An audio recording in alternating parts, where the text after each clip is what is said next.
नमस्कार विद्यार्थी मित्रांनो, अभ्यास मित्र परिवारामध्ये तुम्हा सर्वांचं स्वागत आहे। मित्रांनो, सुप्रीम कोर्टाने आरक्षणावर एक महत्त्वाचा निर्णय जो आहे तो घेतलेला आहे।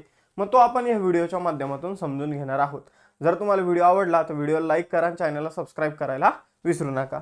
सुरू करूया आजचा व्हिडिओ। सुप्रीम कोर्टाचं म्हणणं आहे की एकदा आरक्षणाचा फायदा जर घेतला तर खुल्या गटातील जागेवर दावा करता येणार नाही। मग काय आहे हे प्रकरण हे आपण बघूया। तर यूपीएससी आणि एमपीएससी मध्ये परीक्षेचे टप्पे तुम्हाला माहितच असेल। पूर्व परीक्षा, मुख्य परीक्षा आणि जे काही इंटरव्ह्यू हे परीक्षेचे टप्पे असतात। मग पूर्व परीक्षेमध्ये जर तुम्ही आरक्षणाचा फायदा घेतला, फॉर एक्झाम्पल पूर्व परीक्षेमध्ये ओपनचं मेरिट समजून घ्या की 200 मार्काचा पेपर होता, ओपनचं मेरिट 120 ला लागलं आणि आरक्षित जागेचं मेरिट जे आहे ते 100 लाच लागलं आणि तुम्हाला 105 मार्क होते। म्हणजे तुम्ही तिथं आरक्षणाचा काय घेतला, फायदा घेतला पूर्व परीक्षेच्या टप्प्यावरच। आणि मग तुम्ही मुख्य परीक्षेला गेले तर सुप्रीम कोर्टाचं म्हणणं आहे या केसमध्ये जेव्हा तुम्ही पूर्व परीक्षेमध्ये आरक्षणाचा फायदा घेऊन पास झाले तर तुम्हाला ओपनची जी जागा आहे तर तिच्यावर दावा करता येणार नाही, असं सिंपल म्हणणं जे आहे ते सुप्रीम कोर्टाचं आहे।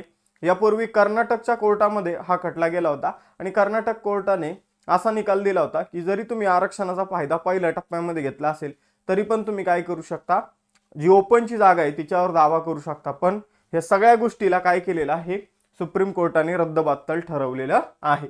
यूपीएससीच्या परीक्षेमध्ये एकदा जर तुम्ही आरक्षणाचा फायदा घेतला तर आरक्षणाचा फायदा जो आहे तो आपण वेगवेगळ्या टप्प्यामध्ये घेऊ शकतो। जसं की आपण जर बघितलं तर कमी कट ऑफ मध्ये आपण आरक्षणाचा फायदा घेऊ शकतो। जसं की वेगवेगळ्या कॅटेगरीनुसार प्रिलिम्स मध्ये वेगवेगळे कट ऑफ आपल्याला बघायला मिळतात। मग तिथं जर तुम्ही आरक्षणातून जर पास झाले असेल किंवा आरक्षणाचा जर तुम्हाला तिथं फायदा मिळाला असेल तर खुल्या वर्गाची ओपनची जागा जी आहे तिच्यावर तुम्हाला दावा करता येणार नाही। त्यानंतर age relaxation, for example open साठी 38 वर्ष एमपीएससीतून एज मर्यादा आहे। पण आपण समजून घ्या की आरक्षण ज्यांना उमेदवारांना उपलब्ध आहे तर त्यांच्यासाठी ती एज लिमिट 43 पर्यंत जाते।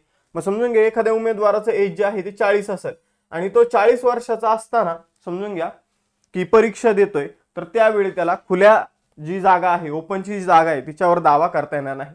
त्यानंतर अटेम्प्ट्स, आता एमपीएससी यूपीएससी मध्ये अटेम्प्ट्स तुम्हाला बघायला मिळतील एक्झामसाठी। काहींना 7 अटेम्प्ट आहे, काहींना 5 अटेम्प्ट आहे। फॉर एक्झाम्पल तुमचे समजून घ्या की ओपनला जेवढे अटेम्प्ट आहे तेवढे अटेम्प्ट जर तुम्हाला असतील तर तुम्ही निश्चितच खुल्या प्रवर्गातील जागेवर दावा करू शकता।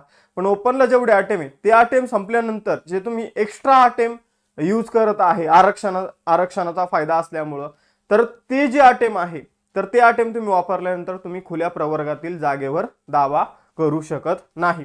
आणि आपण जर बघितलं तर पात्रता निकषामध्ये शिथिलता सवलत, समजून घ्या दिव्यांग आहे किंवा मग आपण जर बघितलं तर खेळाडू आहे, तर अशा विशिष्ट मुलांना काय असते तर सूट असते।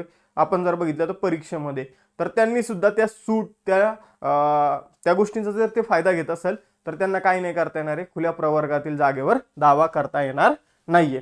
तर यूपीएससी मध्ये 2013 ची ही केस होती। आपण जर बघितलं तर काय झालं होतं, एका मुलाला आपण जर बघितलं तर खुल्या गटाचा कट ऑफ जो आहे तो 267 लागला होता आणि एका एससी उमेदवाराचे 233, आपण जर बघितलं 233 एससीचा कट ऑफ होता।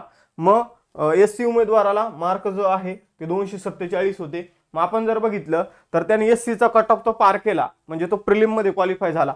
पण आपण जर बघितलं तर ओपनचा प्रिलिमचा कट ऑफ 267चा होता, त्याने तो पार केला नाही आणि मग त्याने एक्झाम दिली आणि एक्झाम दिल्यानंतर मुख्य परीक्षा पण झाली, पण त्याचं असं म्हणणं होतं की मला ओपन मधून जागा मिळायला पाहिजे।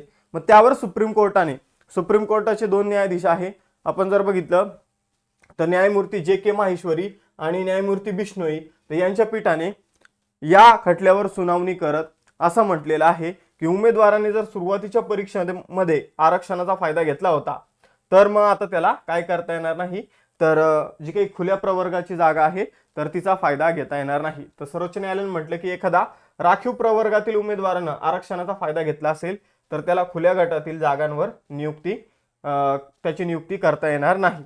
आपण जर बघितलं सर्वोच्च न्यायालयाने या प्रकरणामध्ये कर्नाटक हायकोर्टाचा जो काही निर्णय आहे तर तो इथं रद्द केलेला आहे।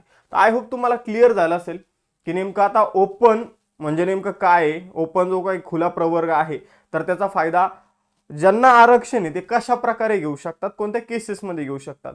आता सुप्रीम कोर्टाने हा निर्णय दिलेला आहे, म्हणजे पुढे जाऊन हा निर्णय सगळ्यांनाच लागू होणार आहे। यूपीएससीला तर लागू होईलच, पण पुढे जाऊन MPSC किंवा जे काही स्टेट पब्लिक सर्व्हिस कमिशन आहे त्या सगळ्यांनाच हा निर्णय जो आहे तो लागू होणार आहे.